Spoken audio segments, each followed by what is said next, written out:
kami dari kelompok 1. Saya Rizky Dewi Anugrah. Saya Risma Yanti. Saya Nazwa Rifanda. Saya Anaja Zahra. Saya Muhammad Ali Sofyan. Saya Siti Syarah Aulia.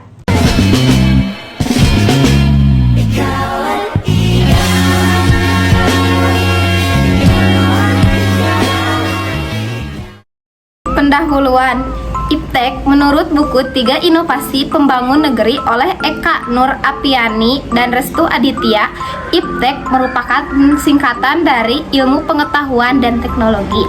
IPTEK berisi sumber informasi yang bisa meningkatkan pengetahuan alam atau menjadi wawasan seseorang dalam bidang teknologi.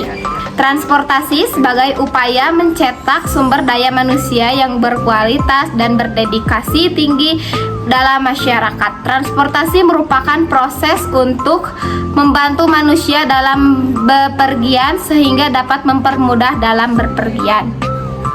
Kedudukan hukum penyedia aplikasi transportasi umum berbasis aplikasi online berdasarkan Undang-Undang ITE.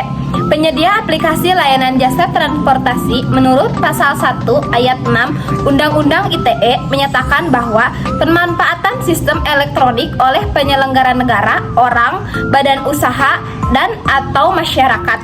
Penyedia aplikasi transportasi umum berbasis aplikasi online merupakan penyelenggara sistem elektronik sebagai penghubung antara driver kendaraan dengan para pengguna layanan, yang juga merupakan inti dari berlangsungnya transportasi umum berbasis aplikasi online. Sebagai penyedia aplikasi memiliki peranan kunci dalam keberhasilan sistem transportasi berbasis aplikasi online.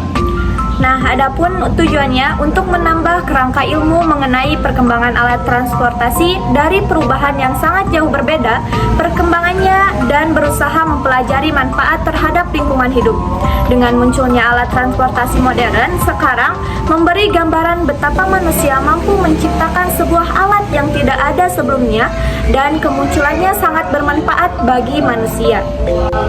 Adapun tujuan yang pertama yaitu 1. Mempermudah seseorang dalam mendapatkan berbagai hal.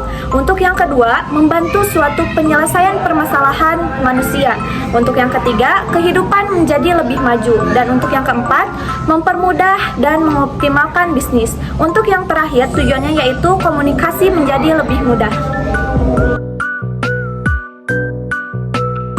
A. Transportasi. Pengertian transportasi secara harfiah adalah pemindahan manusia atau barang dari suatu tempat ke tempat lain secara fisik dalam waktu yang tertentu dengan menggunakan atau digerakkan oleh manusia, hewan ataupun mesin.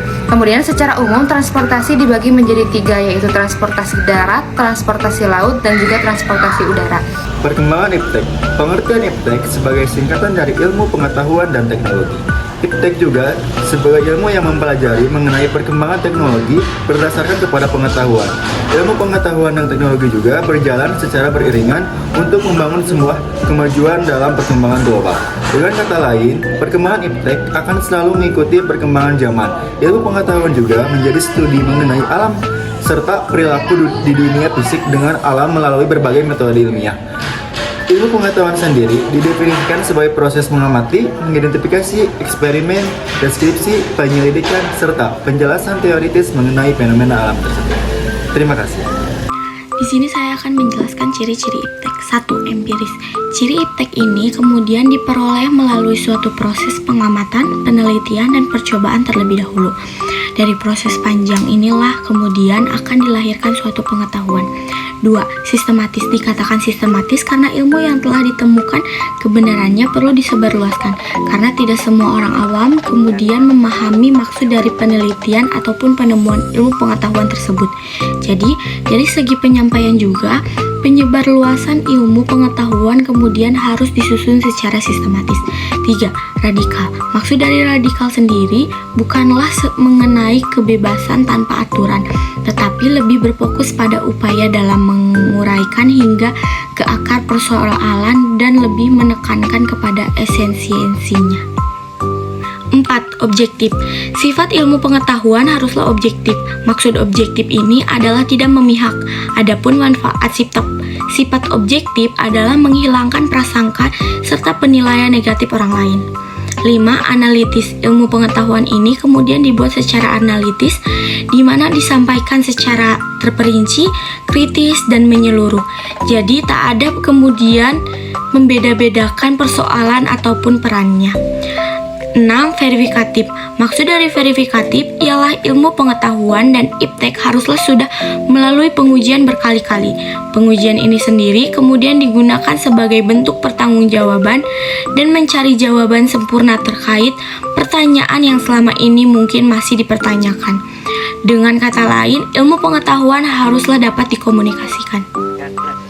7. Logis. Ilmu pengetahuan secara Rawlings ini diperoleh melalui metodologi penelitian dan disusun secara logis. Tujuannya ialah mencapai keseluruhan solusi serta pesan. 8. Bersifat ilmiah. Ilmu pengetahuan bersifat ilmiah serta proses peroleh ilmu pengetahuan memang dilakukan secara serius serta bersungguh-sungguh. 9. Kritis. Dikatakan kritis jika teori tersebut tak lagi ditemukan teori definitif. Selain kritis, ilmu pengetahuan juga sebagai keterhubungan teori mengenai kasus yang sekarang tengah terjadi. Itulah keseimbangan ciri pengertian ilmu pengetahuan. Bagaimana pendapat masyarakat mengenai perkembangan iptek dapat membuat segala sesuatu menjadi lebih mudah serta cepat. Selain itu, bermanfaat bagi masyarakat karena bisa merasakan menggunakan kecanggihan yang saat ini sudah berkembang seperti halnya transportasi. Ketika akan berpergian, hanya perlu membuka aplikasi khusus lalu mencari tujuan. Kemudian menunggu sampai dijemput di titik lokasi yang dituju. Apakah perkembangan iptek dapat mengurangi pengangguran di Kabupaten Garut? Dengan adanya peralihan iptek ini, khususnya di bidang transportasi, dapat mengurangi pengangguran karena menyediakan lapangan pekerjaan yang bisa dimanfaatkan oleh masyarakat, contohnya Grab dan Gojek. Manfaat perkembangan iptek di bidang transportasi bagi masyarakat Kabupaten Garut. A. Bagi anak sekolah, dapat mengefisienkan waktu karena ketika menaiki Gojek sebagai sarana transportasi sekolah, kita jadi terhindar dari kemacetan, dan juga ketika menaiki angkot selalu ada situasi di mana angkot tersebut diam dalam waktu yang cukup lama. B. Bagi masyarakat, selain mempermudah dalam berpergian, manfaat lain yang turut dirasakan juga pada saat membeli makanan tanpa harus datang ke lokasi. Kita bisa menggunakan sarana GoFood sebagai alat untuk memesan dan membeli makanan tanpa harus mengantri seperti zaman dahulu. Kesimpulannya adalah perkembangan teknologi transportasi mempermudah mobilitas manusia pada berbagai macam aktivitas. Teknologi transportasi mengalami perkembangan dalam segi efektivitas dan efisiensi seiring dengan kebutuhan. Perkembangan ilmu pengetahuan dan teknologi atau iptek telah memberikan dampak besar dalam berbagai aspek kehidupan. Hal ini mencakup kemajuan dalam bidang transportasi dan banyak lagi. Pemanfaatan iptek dalam bidang transportasi telah membawa dampak positif yang signifikan bagi masyarakat, mulai dari meningkatkan aksesibilitas, keamanan, efisiensi, energi, perlindungan lingkungan, hingga keterhubungan global. Dengan terus mendorong inovasi dalam iptek, diharapkan masyarakat dapat terus merasakan manfaat positif dari perkembangan transportasi yang didukung oleh ilmu pengetahuan dan juga teknologi. Saran, masyarakat harus lebih pintar dalam memanfaatkan teknologi transportasi di masa kini, karena jika tidak bisa memanfaatkan teknologi dengan baik maka akan banyak sekali pihak-pihak yang dirugikan. Kemudian banyak ilmu dan peluang-peluang lainnya yang bisa dipelajari dan didapatkan. A few moments later.